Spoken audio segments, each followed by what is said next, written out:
লেখিকা সুপ্রিয়া ঘোষের অবহেলা। বিকেলের আবছা আলোটা তখন ড্রয়িং রুমের সোফাটায় এসে পড়েছে। কল্যাণী দেবী চশমাটা নাকের ডগায় নামিয়ে একটা পুরনো ম্যাগাজিনের পাতা উল্টাচ্ছিলেন, কিন্তু মনটা ওনার পড়েছিল দরজার দিকে। ঠিক 7:30টায় চাবির শব্দ হলো। অভ্র ভেতরে ঢুকে ল্যাপটপ ব্যাগটা সোফায় রাখতেই কল্যাণী দেবী একটু এগিয়ে গেলেন। বাবু, কাল আমার ডাক্তারের অ্যাপয়েন্টমেন্টটা আছে রে, তুই যাবি তো সাথে? ওনার গলায় একটা মৃদু আশা। অভ্র ফোনের স্ক্রিন থেকে চোখ না তুলেই বলল, না মা, সরি, কাল আমার অফিসে খুব ইম্পর্টেন্ট একটা ক্লায়েন্ট মিটিং আছে, একদম বেরোতে পারবো না। কল্যাণী দেবী একটু দমে গেলেন, তবুও রান্নাঘরের দিকে তাকিয়ে ডাকলেন, বৌমা, তাহলে তুমি চলো না আমার সাথে একটু। ঋষিতা তখন ফ্রিজ থেকে জলের বোতল বের করছিল। কথাটা শুনেই মুখটা ঘুরিয়ে বলল, না মা, আমারও সময় হবে না কাল। আমার বন্ধুদের সাথে একটা আউটিং আছে, অনেক দিন আগে থেকে ঠিক করা। ঋষিতা বোতলের ছিপিটা আটকাতে আটকাতে আবার বলল, তাছাড়া আপনি একাই যান না কেন মা? সব সময় কেন কাউকে সাথে যেতে হবে? আমাদের কি নিজেদের কোনো কাজ নেই নাকি? কল্যাণী দেবী আর কিছু বললেন না। ওনার বুকের ভেতরটা কেমন যেন ফাঁকা হয়ে গেল। পরদিন সকালে ছেলে আর বৌমা যে যার তাগিদ নিয়ে তাড়াহুড়ো করে বেরিয়ে গেল। কল্যাণী দেবী একাই একটা অটো ধরে হাসপাতালের দিকে রওনা হলেন। সারাদিন ফাঁকা বাড়িটা ওনাকে গিলে খেতে আসে। টিকটিক করে ঘড়ির কাঁটা চলে আর উনি জানলার বাইরে তাকিয়ে থাকেন। রাত 8টায় যখন অভ্র আর ঋষিতা ফিরল, কল্যাণী দেবী চায়ের কাপ দুটো টেবিলে রেখে একটু বসলেন ওনাদের পাশে। আজ ডাক্তারবাবু বললেন প্রেশারটা একটু। ওনার কথা শেষ হওয়ার আগেই অভ্র হাই তুলল, মা, এখন বড্ড টায়ার্ড লাগছে, সারাদিন ভীষণ খাটুনি গেছে, এসব কথা পরে শুনবো বলেই অভ্র নিজের ঘরের দিকে পা বাড়ালো। ঋষিতা ওনার দিকে না তাকিয়ে বলল, হ্যাঁ মা, মাথাটা ফেটে যাচ্ছে, এখন কথা বলতে পারবো না। এক ছাদের নিচে থেকেও মনে হয় যেন কত মাইলের দূরত্ব। সবাই নিজের নিজের চারচৌকো দেওয়ালের ভেতর ভীষণ ব্যস্ত। কল্যাণী দেবীর মনে পড়ে গেল অম্বরীশবাবু যখন বেঁচে ছিলেন সেই দিনগুলো কত অন্যরকম ছিল। প্রতি বছর ওনার জন্মদিনে অম্বরীশবাবু নিজে হাতে পায়েস তৈরি করতেন, একটা ছোট হলেও উপহার থাকতো। কিন্তু উনি চলে যাওয়ার পর গত 2 বছরে অভ্র একবারের জন্য ওনার জন্মদিনের দিনটা মনে রাখেনি। গত বছর ওনার জন্মদিনের পরদিন সকালে কল্যাণী দেবী চায়ের টেবিলে একটু হেসে বলেছিলেন, অভ্র, গতকাল আমার জন্মদিন ছিল রে, তুই একবার উইশ পর্যন্ত করলি না তো। পাশ থেকে ঋষিতা পাউরুটিতে মাখন লাগাতে লাগাতে ঠোঁট উল্টে বলেছিল, বয়স হচ্ছে মা, এই ন্যাকামিগুলো এবার একটু কম করুন তো। অভ্র তখন পাশে বসে খবরের কাগজ পড়ছিল, কিন্তু ঋষিতার এই রুক্ষ কথার একটাও প্রতিবাদ সে করেনি, উল্টে চায়ে চুমুক দিল। কল্যাণী দেবী সেদিন আর একটা শব্দও উচ্চারণ করেননি, চুপচাপ নিজের ঘরে চলে গিয়েছিলেন। কখনো যদি উনি একটু বলেন, চল না রে বাবু, বিকেলটায় একটু গঙ্গার ধার থেকে ঘুরে আসি, অভ্রর মুখ তৈরি থাকে, আজ সময় নেই মা, সামনের সপ্তাহে দেখব। সেই সামনের সপ্তাহটা আর কোনো দিন আসে না। কল্যাণী দেবীর মনে হয় ওনার জন্য সময় দেওয়ার প্রয়োজনটাই কেউ বোধ করে না। সেদিনও ভোরবেলা যথারীতি ফ্ল্যাটের দরজা খোলার শব্দ হলো, কাজের মেয়েটা এলো, কিন্তু বেলা 8টা বেজে গেলেও কল্যাণী দেবীর ঘরের দরজাটা বন্ধই রইল। সাধারণত উনি অনেক ভোরে ওঠেন, তাই অভ্র একটু অবাক হয়ে মায়ের ঘরের দরজায় টোকা দিল, মা, উঠলে না? কোনো সাড়া শব্দ না পেয়ে অভ্র আলতো করে ধাক্কা দিতেই দরজাটা খুলে গেল। ভেতরে বিছানাটা একদম পরিপাটি করে গোছানো, কিন্তু কল্যাণী দেবী কোথাও নেই। অভ্র বাথরুমে দেখল, রান্নাঘরে খোঁজ করলো, কিন্তু কোথাও ওনার চিহ্ন নেই। এমনকি ওনার সাধের মোবাইল ফোনটাও টেবিলের ওপর পড়ে রয়েছে। অভ্রর হঠাৎ চোখ গেল স্টাডি টেবিলটার দিকে। সেখানে একটা ডায়েরির পাতা ছেঁড়া বড় চিঠি মতো কিছু একটা চাপা দেওয়া রয়েছে একটা জলের গ্লাসের নিচে। কৌতূহল আর একটা অজানা ভয়ে অভ্রর হাতটা একটু কেঁপে উঠল। সে চিঠিটা হাতে তুলে নিয়ে পড়তে শুরু করলো। অভ্র হাতের চিঠিটার দিকে তাকিয়ে রইল। কাগজের ভাঁজে মায়ের হাতের চেনা গোটা গোটা অক্ষরে লেখাগুলো যেন ওকে দেখেই হাসছে। সে ঘরের জানলার পর্দাটা একটু সরিয়ে খাটের কোণায় বসলো। চিঠির প্রথম লাইনটায় চোখ পড়তেই অভ্রর বুকের ভেতরটা কেমন যেন মোচড় দিয়ে উঠল। প্রিয় খোকা, এখন তুই বড় হয়েছিস, মস্ত বড় ইঞ্জিনিয়ার। মাকে দেওয়ার মতো কোনো সময় তোর কাছে নেই। অভ্রর মনে পড়ে গেল গত পরশুই ও যখন একটা প্রজেক্টের ফাইল নিয়ে ল্যাপটপে মুখ গুজেছিল, মা পিছন থেকে এসে মাথায় হাত রেখেছিলেন। সে তখন বিরক্ত হয়ে মাথাটা সরিয়ে নিয়ে বলেছিল, উফ মা, ডিস্টার্ব করো না তো, কাজে ভুল হয়ে যাবে। চিঠির পরের লাইনে লেখা, কিন্তু যখন তুই ছোট ছিলি তখন তোর জন্য আমার অঢেল সময় ছিল বাবা, আজও আছে। আমাকে ডাক্তারের কাছে নিয়ে যাওয়ার মতো সময় তোর কাছে নেই, কিন্তু ছোটবেলায় তোর যখন শরীর খারাপ হতো তখন তুই আমায় একদম কাছছাড়া হতে দিতিস না। অভ্রর চোখের সামনে ভেসে উঠল ওর ছোটবেলার সেই দিনগুলো, যখন ও একটু হাঁচি কাশি দিলেই মা নিজের স্কুলের খাতা দেখা বন্ধ করে সারা রাত কপালে জলপট্টি দিতেন। চিঠির লেখাগুলো যেন একটা একটা করে চাবুকের মতো অভ্রর চেনা অহংকারটাকে ভেঙে দিচ্ছিল। নাওয়া খাওয়া ভুলে তোর কাছে বসে থাকতাম, তোর পরীক্ষার সময় তোর সাথে আমিও রাত জাগতাম, যাতে তুই একা অনুভব না করিস। অভ্রর মনে পড়ে গেল ও যখন ক্লাস 12-এর বোর্ডের পরীক্ষা দিচ্ছিল, মাঝরাতে মা ফ্লাস্কে গরম কফি আর বিস্কুট নিয়ে ওনার নিজের চোখে ঘুম চেপে বসে থাকতেন। তোর পড়াশোনার ক্ষতি হবে বলে নিজের বাপের বাড়ি অবধি ঠিক মতো যেতাম না, সে তুই আজকে আমায় ব্যস্ততা দেখাচ্ছিস বাবা। চিঠির এই লাইনটা পড়তে পড়তে অভ্রর গলাটা যেন শুকিয়ে এলো। ওর ড্রয়িং রুমের দিকে তাকালো, যেখানে ঋষিতা তখন অফিস যাওয়ার জন্য তৈরি হচ্ছে।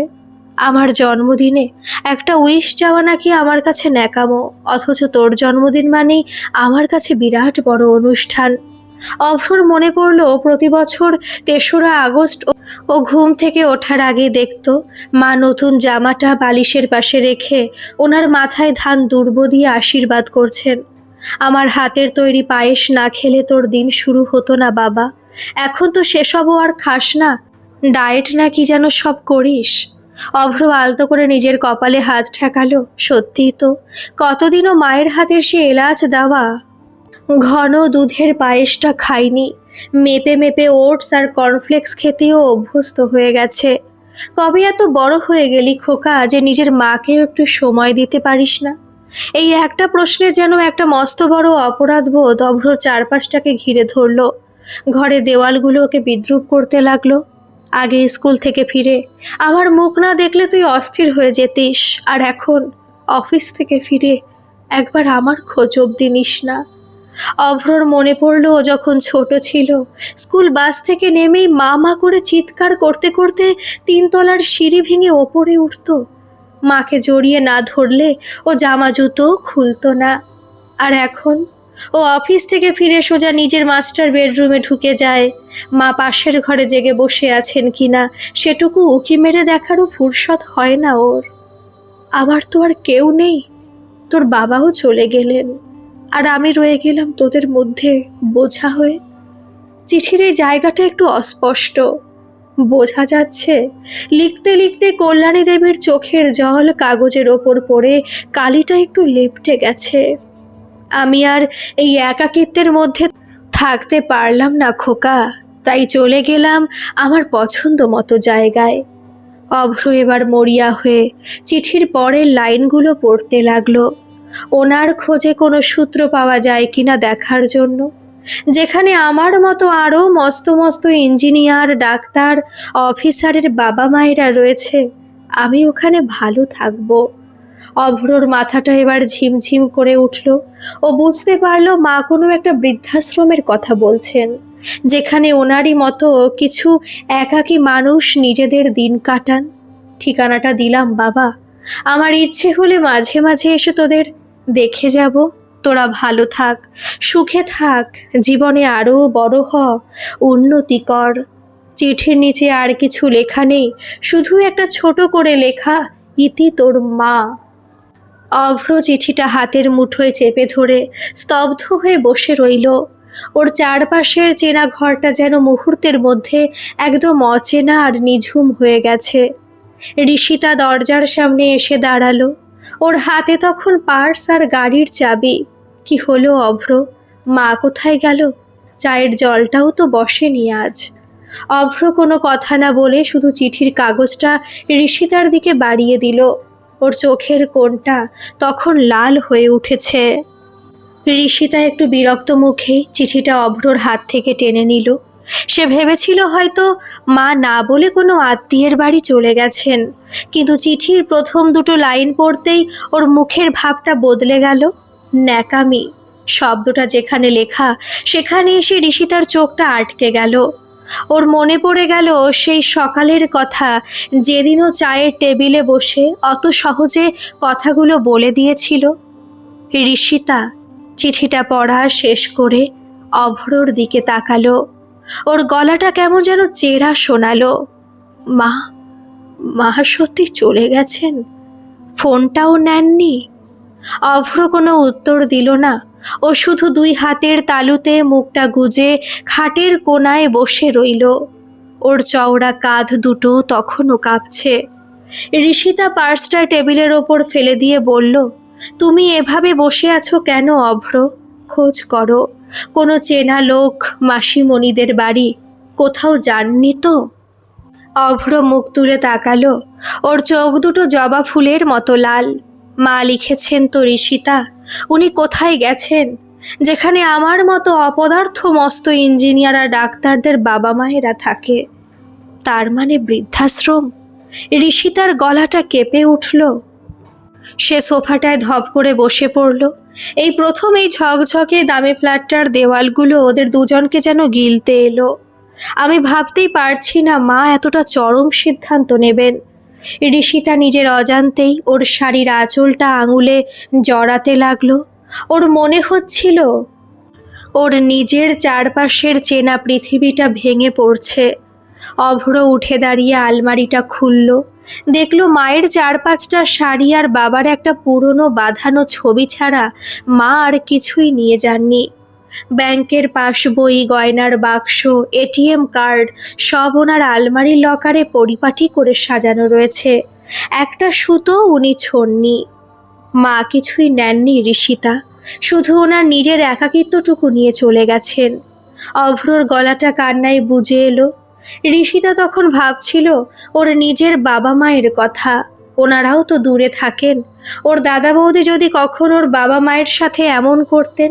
ওর নিজের বুকটা কেমন যেন গুরু গুরু করে উঠল। ঋষিতা উঠে এসে অভ্রর হাতটা ধরল। অভ্র, চলো, আমরা ওনাকে খুঁজি। কলকাতা আর তার আশেপাশে যত বৃদ্ধাশ্রম আছে আমরা সব জায়গায় যাব। অভ্র একটা দীর্ঘশ্বাস ফেলে ওর ল্যাপটপ ব্যাগটা একপাশে সরিয়ে রাখলো। যে অফিসের কাজ ওর কাছে কাল পর্যন্ত সবচেয়ে জরুরি ছিল, আজ সেটাকে পাহাড়ের মতো ভারী আর অর্থহীন মনে হলো। ওরা দুজনে তড়িঘড়ি করে বেরিয়ে পড়ল। গাড়ির চাবিটা হাতে নিয়ে অভ্রর হাতটা কাঁপছিল। ঋষিতা নিজেই আজ ড্রাইভিং সিটে বসলো। প্রথমে ওনাদের চেনা গড়িয়া সোনারপুর এলাকার দুটো নামী বৃদ্ধাশ্রমে গেল ওরা, কিন্তু সেখানে কল্যাণী দেবীর মতো নামের বা চেহারার কেউ গত 24 ঘন্টায় আসেনি। দুপুর গড়িয়ে বিকেল হয়ে গেল। গাড়ির এসি চললে ওদের দুজনের কপাল দিয়ে তখনও ঘাম ঝরছে। খিদে তেষ্টার কথা ওরা ভুলেই গেছে। ঋষিতা গাড়ি চালাতে চালাতে বারবার ওর ফোনের কন্ট্যাক্ট লিস্টটা দেখছিল, যদি কোনো আশ্রমের চেনা নম্বর পাওয়া যায়। একটা আশ্রমের ম্যানেজার ওদের বললেন, দেখুন, অনেক সময় বয়স্ক মানুষরা নিজেদের পরিচয় বা ঠিকানা লুকিয়েও আসেন, কিন্তু আমরা ভেরিফিকেশন ছাড়া নিই না। আমার মনে হয় পুলিশকে একটা খবর দিলে ভালো হয়। পুলিশের কথা শুনতেই অভ্রর বুকের ভেতরটা ধক করে উঠল। ওর মা একজন স্কুল শিক্ষিকা, ওনাকে এখন পুলিশ দিয়ে খুঁজতে হবে? সন্ধ্যা নেমে এলো শহরের বুকে। চারপাশের নিয়ন আলো আর গাড়ির হর্নের শব্দে অভ্রর মাথাটা ছিঁড়ে যাচ্ছিল। ওর মনে পড়ছিল মা এই সময়টায় বাড়িতে একা একা বসে থাকতেন। ওরা যখন একটা পার্কের পাশে গাড়িটা থামিয়ে চুপচাপ বসেছিল, তখন ঋষিতা বলল, অভ্র, আমার আজ খুব অপরাধী লাগছে নিজেকে। আমি যদি সেদিন ওনাকে ওই কথাগুলো না বলতাম। ঋষিতার চোখ দিয়ে জল গড়িয়ে পড়ল। ওর দামি সালোয়ারের ওপর। ওর মনে পড়ল মা কতদিন ওর জন্য রাতে লুচি আর আলুর দম ঢাকা দিয়ে রাখতেন, অথচ ও এসে বলতো বাইরে খেয়ে এসেছি। অভ্র ঋষিতার দিকে তাকিয়ে ম্লান হাসল। দোষটা শুধু তোমার নয় ঋষিতা, ওটা আমারও। আমি তো ওনার নিজের রক্ত ছিলাম, আমি কেন ওনার হাতটা ধরলাম না? ওরা দুজনে যখন এক চরম হতাশার মধ্যে ডুবে যাচ্ছিল, ঠিক তখনই অভ্রর ফোনে একটা অপরিচিত নম্বর থেকে ফোন এলো।